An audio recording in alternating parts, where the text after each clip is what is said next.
هنبدأ أول حصص المراجعة الجزئية. نمسك الفصل ما نسيبش فيه ولا جزئية. نظامنا في المراجعة بيبقى ازاي؟ أنا باخد الفصل ببدأ أجزأه لك على أجزاء. بنشرح الفصل مثلا الأول اللي هنبدأ بيه النهاردة، هبدأه على جزئين. طب يا عم لويز ال 14 أنت فكرت في مصر ليه؟ طب وأنت فكرت فينا ليه يا فرنسا؟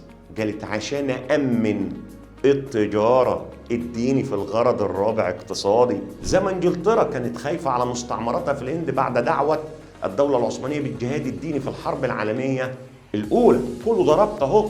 لو سمحت احكم الصعيد. فهنبدأ الحصة الثانية من المراجعة الجزئية للفصل الأول. الدولة العثمانية الحيدجة لقت الدنيا بقى نازلة فوق دماغ نابليون وأسطوله اتحقق. لقينا نابليون بيشد الرحيل وجايب كليبر أقدم قائد بعده في الرتبة، واخد الأكاديمية، وقال له أنا هسيب لك الحملة وهمشي. كليبر قال له رايح فين؟ ناوي تجلع وتسيبني أنا ولا إيه؟ الحملة من 1798 ل 1800 قعدت كام سنة؟ 3. هنخش بقى احنا دلوقتي على الأوضاع الاجتماعية. فكرة توصيل البحرين، كتاب وصف مصر، حجر الرشيد رسموا لنا أول خريطة.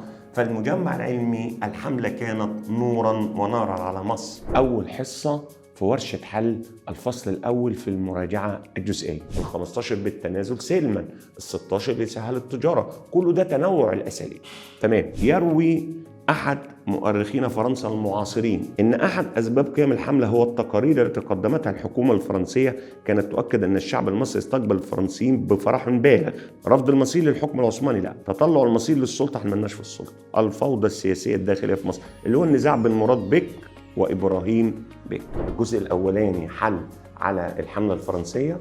النهاردة على الحصة الثانية. هل قمع المصريين المطالبين بالجلاء إثارة الوعي القومي لدى المصريين ولفت إنظارهم للحكم؟ يبقى ده الديوان العام.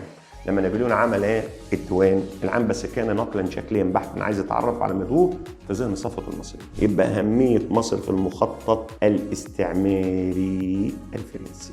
أهمية موقعنا. ربنا يوفقكم. المراجعة الجزئية دي احنا مسمينها مراجعة الإنقاذ. اوعى تعديك الوقت. يلا نبدأ نذاكر. حتى لو مش مذاكر عادي، بمسك الفصل أجراه مرة واتنين، أسمعه، أطبق عليه، أحل مع الأستاذ، وبعد كده ما تجلكش، الأمور هتبقى معاك تمام بالتكرار، هتبقى 100 100. اوعى تنسى شعارنا: الإمبراطور هيطلعك من أدبي دكتور.